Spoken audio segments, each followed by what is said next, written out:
Sasa kwa hali ilivyo hivi sasa kwa Dubai, tunamshukuru Mwenyezi Mungu kwa hizi siku mbili tatu hali imeonekana kuwa shwari. Lakini kwa masiku kadhaa nyuma kulikuwa kuna mtafaruku, kama mnavyojua kuna vita inayoendelea baina ya Iran pamoja na Israeli pamoja na Marekani. Kwa hiyo kuna baadhi ya maeneo mbalimbali yaliyoathirika na vita hivi.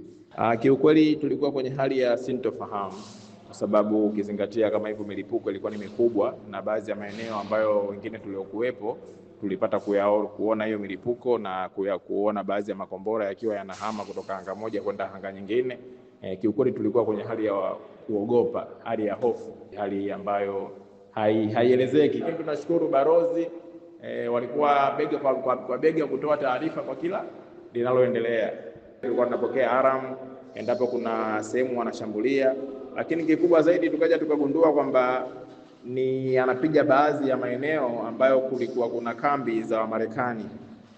Kwa hizo ndio sehemu ambazo walizokuwa anadili nazo. Hiyo kidogo ndio ilisaidia kushusha tempa na kuanza kupata matumaini mapya